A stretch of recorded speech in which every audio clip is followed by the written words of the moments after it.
البحيرة. يعني شهد صاحب المحل وقعة نصب تاجر ذهب شهير متهم بالاحتيال على آخر بمدينة دمنهور بمبلغ ب 15 مليون جنيه تقريبا. يعني ده من 2023 كان رايح يشتري منه ذهب سبايك ما يعادل 6 كيلو ونص ذهب. طبعا تفاصيل الواقعة كان في وقعة نصب واحتيال في قطاع الذهب بطلها أحد كبار تجار القاهرة المتهم فيها بالاستيلاء على 15 مليون جنيه من تاجر ذهب معروف من مدينة دمنهور دون تنفيذ صفقة متفق عليها منذ عامين. بدأت الواقعة في أغسطس عام 2023 حين سافر تاجر الذهب صاحب سلسلة محلات شهيرة بمدينة دمنهور إلى منطقة الجمالية بالقاهرة منبع تجارة الذهب في مصر، وبحوزته 15 مليون جنيه نقدا بصحبة 2 من العاملين لديه لإتمام صفقة شراء 6 كيلو ونص جرام من السبائك الذهبية من محل التاجر المعروف بالقاهرة. هنعرف تفاصيل الواقعة من تاجر الذهب بدمنهور.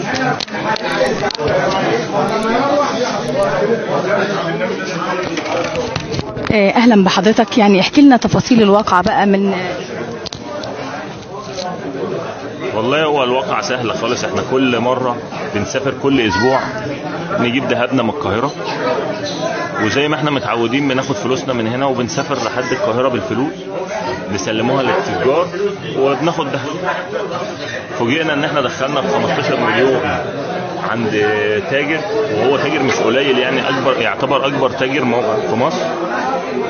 وبعد ما دخلنا له الفلوس وانتظرنا فوجئنا ان هو بيقول ان هو منزلهم من حساب حد تاني خالص غيرنا، ولا كان معانا ولا يمسنا بقرابة اصلا.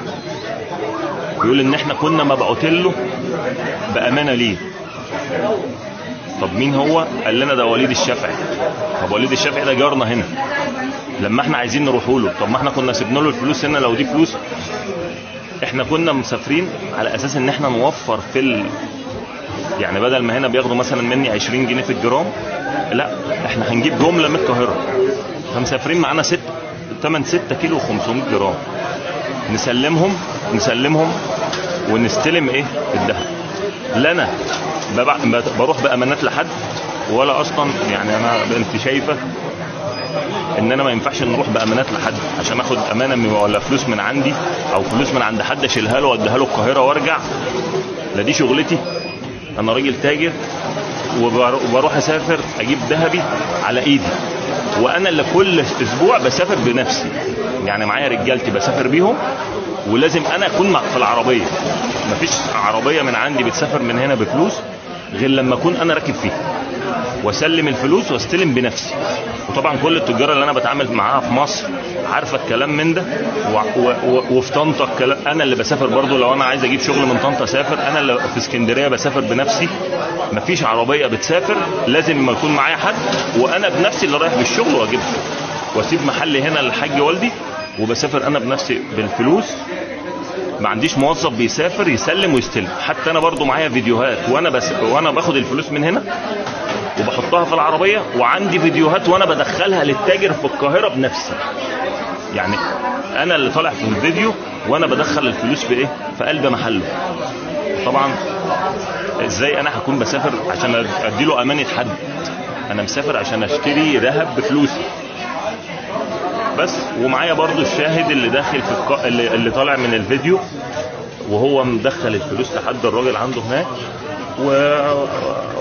ورفض يدينا الفلوس. حضرتك كنت اكدت ان اليوم اللي انت كنت رايح فيه ده كمان الشهر ده تحديدا بيبقى اجازه، ده شهر المصايف.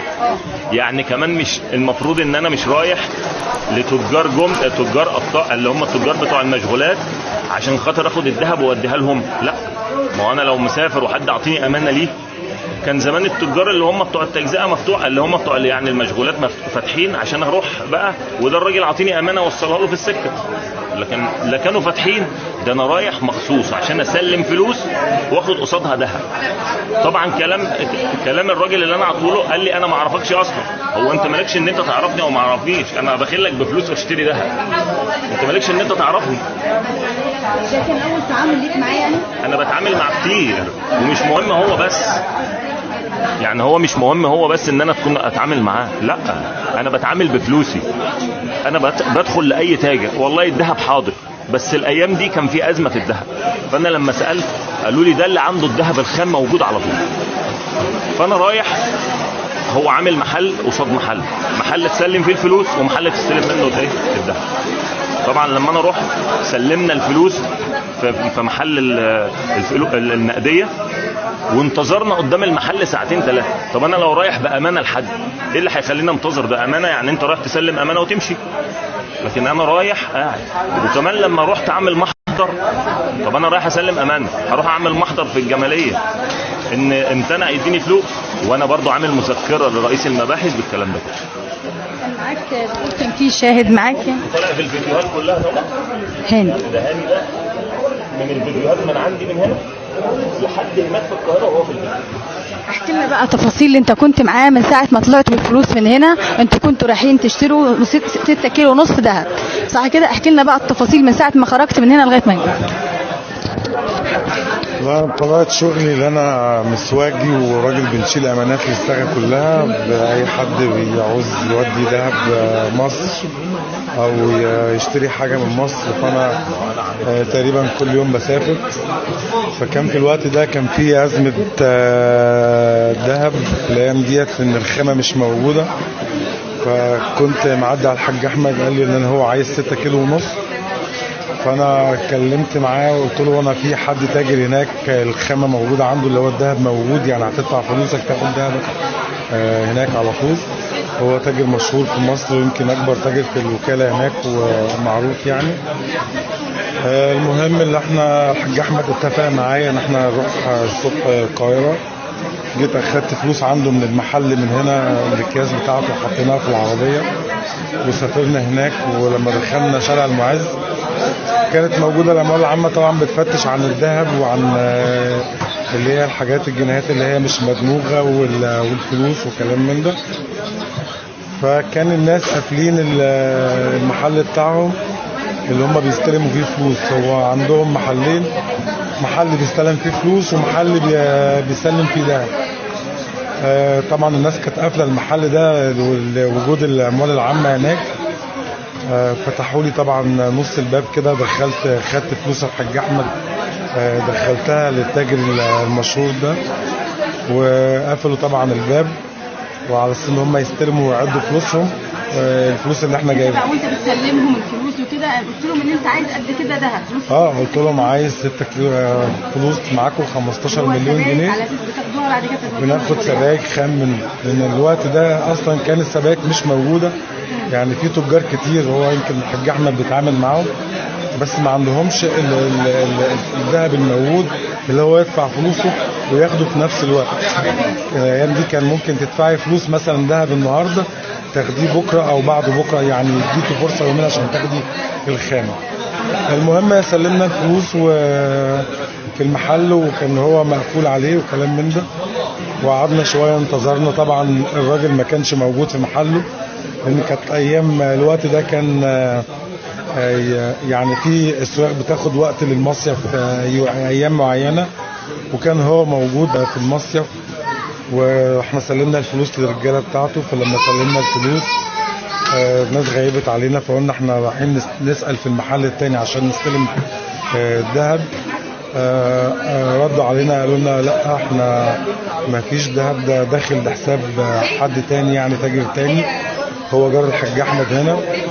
فحاولنا نتصل بالراجل فقال لك لا احنا الفلوس اللي دخلت ديت لحساب التاجر التاني ده اللي هو مش موجود حاليا. فبس احنا كان شعوركم ايه بقى وانتوا راجعين بعد ما حصل كده وما اخدتوش فلوسكم وما اخدتوش ذهبكم؟ والله الحاج احمد ده كان طبعا كان قاعد يعني متعصب ومتنرفز وعايز ذهبه، وهو راح يحاول يعمل محضر ما عملش نفذ يعني. استاذ احمد قول لي بقى شعورك وانت راجع بعد ما حصل معاك كده ما خدتش؟ والله هو الشعور ده ما بيتوصفش، اللي هو لما حد ياخد حقك ويمتنع ان هو يديهولك، فشعور مش هينفع ان انا احكي يعني ما بيتحكيش ده. يعني تحس ان انت بخيبه كده، ان انت رايحه مسافره تجيبي ذهب والمفروض ان انت داخله وتضيعي وتفتقدي، وكمان بتدوري على حقك وتدوري على حد تكلميه مش لاقي. فطبعا جينا هنا وتقدمنا بمحضر للنيابه، والحمد لله النيابه قامت بدورها واستدعته، وهو اعترف في التحقيق ان هو خد الفلوس فعلا من هاني، بس نزلها من حساب حد تاني.